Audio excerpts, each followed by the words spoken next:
I've always considered myself a generally positive person. Always been a fan of comedies over horror films. I prefer going to a theme park rather than a haunted house. Generally speaking, if something has a bright color or a dark theme, well, I'm going Mario. So naturally, Metroid just never appealed to me in my youth. Sonic, Mario, Donkey Kong, and even Zelda passed the book by its cover test for me. And even when I did have a chance to play a Metroid game as a kid, when I started moving to the right and figured out I'd have to move back to the left on the screen, I scoffed at the thought of these so-called video game designers not following the conventional design application of moving right to be at a game. For the longest time, my only real experience with anything Metroid was seeing Samus in Smash Bros.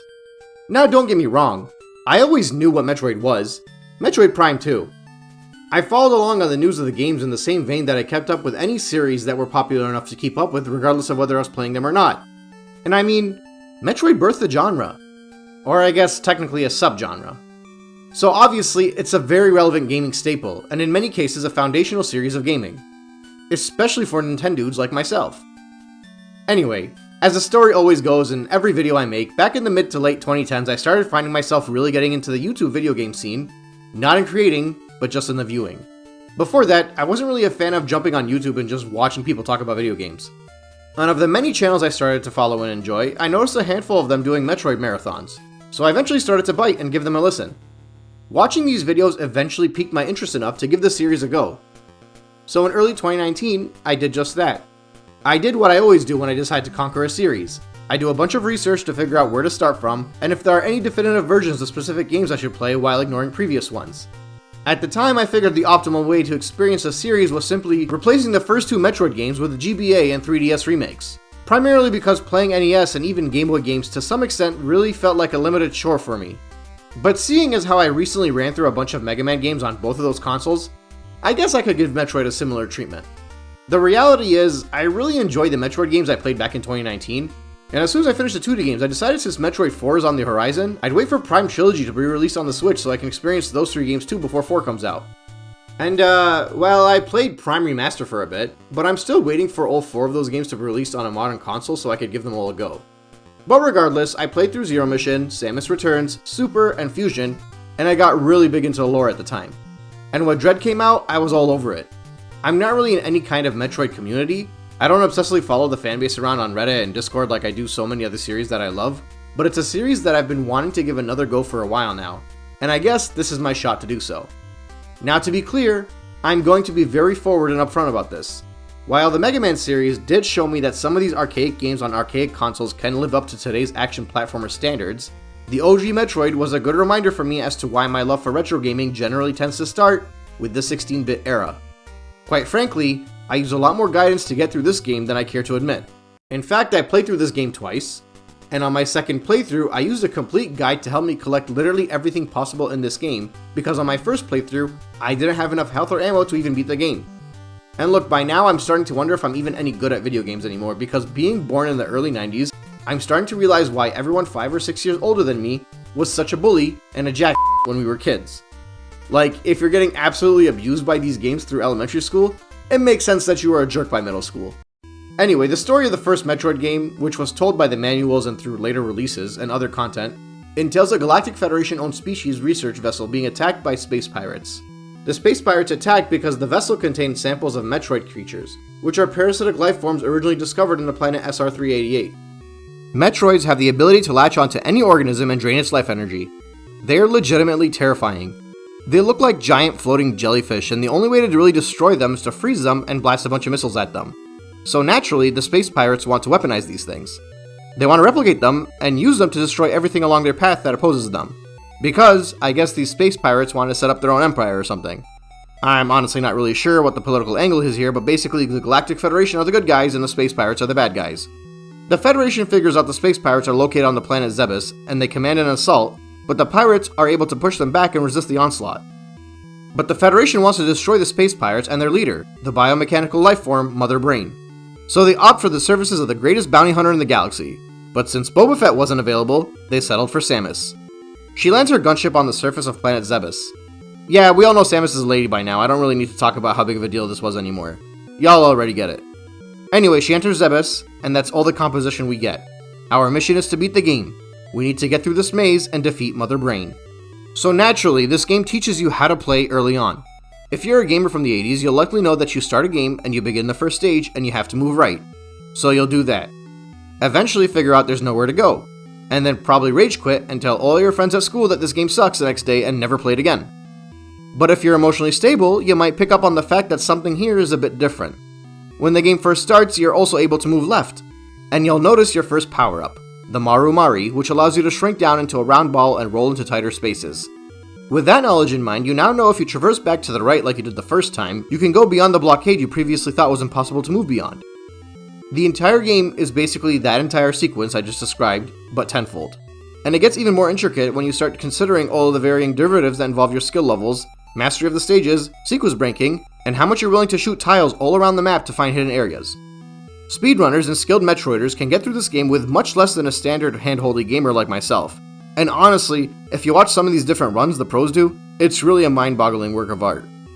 I mentioned in my Mega Man video that the concept of the Mega Man formula reminds me a bit of Metroid, and it's because the idea that you play through an area of a game, discover that you can't advance, backtrack to another area, find a new upgrade that allows you to continue on your journey, is such a unique and interesting game design choice that I'm so mad I was too stubborn of a child to enjoy this in the 90s.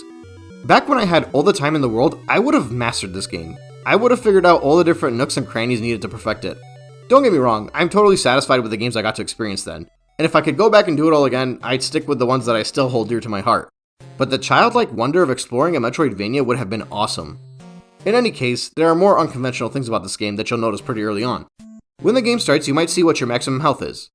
And eventually you'll take a hit and you might get scared of just how much your health actually dropped. So you'll start to defeat enemies and pick up health regenerators they leave behind, and figure out that your max health is actually not what you started with, but rather it's much, much higher. Because this game doesn't even start you off at full health, which seems like such an obscure decision until you work your way through various rooms and traps and eventually stumble upon an E-Tank. All of a sudden, your health has doubled. They started you off weak to teach you that your health can increase, and they taught you there were more collectibles that you'd eventually find a way to increase your maximum health, which gives you so much more motivation to look around the planet to figure out just how much health you can actually reach. Because as you advance through these dark and sinister rooms on Zebes, you'll know you need the health. In a similar manner, you'll also notice that your typical shooter can't fly too far across the screen. It's more like a sword than a projectile in that regard. And sure enough, you might eventually stumble upon a long beam and figure out that Samus is actually better than Mega Man, because not only can her pea shooter traverse across the screen, but she can actually shoot upwards. Psh, blue bomber, more like blue bummer. So right off the bat, just to get ourselves to full health with a normal functioning weapon and be able to have our primary moveset, we've stumbled through different rooms, faced a plethora of enemies, figured out how to refill our health and how to survive. We're learning attack patterns and how many bullets each different type of species takes. And by the way, there are a lot of different types of species. According to Wiki, 25. And many of them have unique flight patterns or movement styles too. So it's on you to figure out how you're going to defeat each one of them, and how to avoid taking damage from them. To help you, you'll quickly find the bomb power-up. When you're in your ball form, you'll be able to go on the offensive now, and drop a bomb that damages everything close to it, including enemies lower to the ground and tiles on the floor that are actually secret hidden pathways to move on in the game. Now look, I genuinely think this is more enjoyable if you have a guide, especially with the modern gamer mindset. And honestly, even back then, I gotta imagine most people had a strategy guide, magazine, or something. But they at least placed the enemy below you early on in one of the rooms in hopes that you might experiment enough to place a bomb on the floor and accidentally discover that you can drop down there. So the bombs become a tool for you to traverse, and you might even learn that there are tiles in the walls that Samus can only enter in ball form, so the bombs are needed to make you jump while in bomb form to enter those tiles. And in typical game design fashion, the first time you learn that, you might be stuck in an area where you think you're in a dead end, and the hope is that you're holding right or left when you set off a bomb and enter these locations. Another roadblock you'll eventually run into are these solid red doors. So I don't know if this is told to you in the manual, because there's not really any context in the game that teaches you it, but basically when you run into these red doors, you'll have to figure out how to get them open. So you'll bump into the missile packs and come and shoot the door 5 times to get it open with the missiles. And I genuinely don't know how you would figure that out without the guide the first time. I mean, in my case, I haven't played this game specifically, but I played enough Metroid games to know when I needed the missiles. And I also noticed that when I got the first missile capsule, it gave me 5 missiles. So I unloaded all of them on the door and it opened up. With the missile pickup on hand, you'll start to notice enemies that you defeat not only drop health, but they also drop missile ammo. This is crucial because missiles are a key component of the game. Not only do you need them to get through the red doors, you basically can't beat the game without a crap ton of missiles.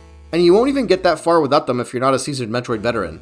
Similar to the E-Tanks for increasing health, you can collect more and more missile tanks to eventually get to a point of carrying over 200. including the additional ones you can carry by defeating the 2 mini-bosses in this game, those being Kraid and Ridley. And basically, you can't get to the end of the game without beating Kraid and Ridley, at some point along your adventure. As I say that, I already imagine someone typing a comment below about how you can sequence break to avoid fighting them all together, so what I mean is that you're meant to beat them along your way to the final area of the game. You might run into one or both of them early on and get your butt kicked. Or you might end up collecting every E-tank and missile imaginable in the game like I did, so that when you take them on, they can demolish you, but you'll have enough health and missiles to barely make it out alive. You might not even know you're required to beat them the first time you run into them and get killed, because you'll just avoid going back to that room until you get to the room that shows Kraid and Ridley statues over the bridge and realize that you have to run all the way back to them and defeat them. I kinda glossed past this, but there's actually no map in this game. If you're using a guide, that won't be an issue, because the guide would provide a map. But the actual 1980s recommendation for this game is to draw a map as you go through it, similar to Zelda on the NES. AAA titles back then were just a different breed.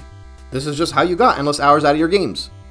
Anyway, as the game continues, you'll keep running into spots where you can't advance, forcing you to backtrack and search more and more, picking up various health and ammo upgrades, finding newer weapon upgrades like the Ice Beam, which freezes enemies, allowing you to use them as platforms to ascend, the Wave Beam, which is wider and stronger. The downside is that the Wave Beam replaces the Ice Beam, and you need the Ice Beam to defeat the Metroids in the endgame, so you'll eventually have to go back to where you found the Ice Beam. Long story short, I skipped out on collecting the Wave Beam. You'll get the High Jump too, which will allow you to access newer areas you couldn't reach before, and the Screw Attack, which is just an awesome power-up because it allows you to damage enemies by spin jumping into them. You spin jump by running, and then jumping as a regular jump will activate the Screw Attack. But you might have gotten used to that as you got through the game, and figured out that when Samus spins during a jump, you can traverse the air much better. But depending on how you run through the game, how versed you are in where everything is, how confident you are in your ability to personally set handicaps, and whether you're playing this game the first time with a guide or the 100th time and just experimenting with a few minor exceptions, pretty much everything I just explained can be collected at any point during your playthrough. The first time around, you might be mindlessly fumbling around, but on repeat playthroughs, you'll soon get to determine your path. You can make it more difficult and shorter, easier and longer, or find a balance of where you want it to be. Again, in a lot of ways, reminiscent of determining your order during a Mega Man game. Whether you're in the mysterious locales of Brinstar, the fiery depths of Norfair, the eerie halls of Turian, the hideouts of Ridley and Kraid, there will be access points throughout the map that'll take you through Brinstar and Norfair, and you might not always exit one of them the same way you entered it. And again, that'll all depend on how well equipped you are. This is just another layer in the giant maze that Samus has to get through to make her way towards Mother Brain. The reality though is that the game has many repeated set pieces. Enemy placements and platforms, and stages and backgrounds can get very samey as you traverse. And with the hardware limitations at the time, there wasn't really much they could do about it. But they did find a way to help you to some extent. You'll get around Brinstar and hear the upbeat theme that plays in that area. It's very energetic and gives you a feeling of adventure. But then all of a sudden you'll get to an area with a super eerie tune that'll feel lonely to some extent. And you'll notice a collectible. And then, when you exit, it's back to that energetic tune. And now as you play, the next time you hear that same lonely eerie tune, you'll realize there's something that you could be collecting. The sound in this game is crucial to succeed. It's not just background noise to enjoy. Norfair will have its own theme reminiscent of being in a deeper, darker area, similar to how the tune would shift when you go to the underground areas in Super Mario Bros. You'll begin to associate that tune with Norfair and know that anywhere this tune plays could somehow be connected, whether it's a hidden entrance or just a drop down a vertical room. Kraid and Ridley get their own themes too. You'll know when you enter their hideouts that something is off, and you're in a different location than Norfair and Brinstar, so there must be an end goal in these locations. And this will all ultimately end with the entrance of a room that shows both Kraid's and Ridley's statues, and the ability to run underneath them since you're in Turian. And it once again has its own tune. And you'll be greeted not by space pirates, not even by random Zebus species, but rather by the very thing the Federation had feared would get out of hand when the space pirates attacked. Metroids. And when they grip onto you, they show absolutely no mercy. They'll drain every bit of life from you, and you're left with nothing but curling up into a ball and dropping bombs and hoping to shake them off. And if you're quick enough, you'll be able to switch to an Ice Beam and freeze them, before switching to the missiles and killing them. And they'll continue to overrun you as you make your way towards the Mother Brain. If you've done your due diligence, collected everything imaginable, or at least a lot of it, you'll enter her lair with hundreds of health points and missiles. And you're gonna need every last one of them too. If you're lucky, you'll notice a blockade door that needs to be destroyed, and you'll unload a crap ton of missiles on it and notice it shrinking. But you're also taking fire from every which way, and you might get dropped down below where you take more damage and frantically try to get back up. And then you'll notice the door to the blockade increasing in size, indicating that you have to be quicker. You have to destroy the door completely or it'll just regenerate. This might add to your anxiety and just make things more frantic. You'll destroy the door and only realize there are more blockades, and you'll have to just repeat this. If you didn't grab all of the collectibles you could, you're probably dead by now. But if you're skilled and full of adventure, and know how to Google Metroid walkthroughs, then you're still in a decent spot. Destroy enough blockades and eventually you'll get a clear shot of Mother Brain. I have no idea how many shots she takes, but it feels like it's 100 of them, given the intensity of the moment. You're probably down to your last bar of health.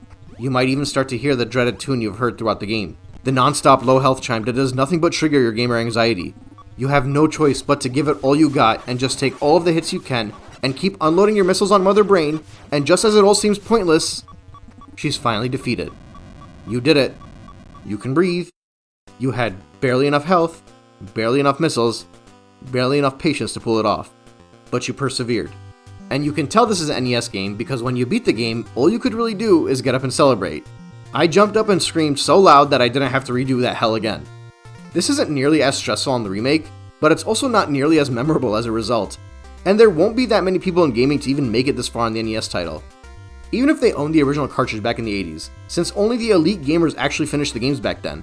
The rest of us just kept playing until we got a game over and hoped for the best with every new day. And there were always new experiences, always secrets. In this game, there's a safe password system that allows you to have unlimited missiles and health, and honestly, that might make this game significantly more fun if you're playing it without a guide, since you can just go through the maze rather than worry about where everything is. There's also a fun Easter egg where you can basically play through the game as the NES version of Zero Suit Samus, completely cementing how cool it was to have a woman lead this type of game. Metroid on the NES wasn't perfect by any means, but it was iconic. It birthed a subgenre. Today it belongs in a museum though. Having it on NSO with the special save states allowing you to experience Ridley and Mother Brain fight without going through the adventure is basically the equivalent of letting you play as Super Sonic in a demo for Sega just so you know what that game can look like eventually. You might start off in this dark cave, lost, alone, weak, terrified even, but eventually, if you put in the time and effort and patience, you can take anything down in your path, and you can absorb everything thrown at you. You can become a warrior, a hero, an icon, a staple of the gaming community, because after you defeat Mother Brain, you'll be rushed up an exploding shaft heading back to your ship. The game returns to the intensity that you felt during your fight against Mother Brain, but you have to remain calm and platform despite the fast timer and your misplaced leaps. But when you make it to the end of the game, depending on how quick you're able to get to that ending, Samus will relax and remove her armor, with more armor being removed depending on how quickly you finish the game. If you take long, you might only see Samus with long hair. It could still just be a dude from the valley that didn't cut his locks. But the utmost certainty that the world's greatest gaming bounty hunter is a lady is rewarded only to the gamers that can truly accomplish this adventure in the shortest amount of time, letting you in on the historic secret, and allowing you to be the kid on the playground nobody believes when you tell them that Samus is 100% a girl, but you can only find out if you become the best. And quite frankly, something about that sentiment is weirdly nostalgic for me, even though I wasn't around in the 80s. With that being said, next time I'll be playing Metroid 2 on the Game Boy. I'll see you at the next scheduled drop. Thanks for watching. Dean, out.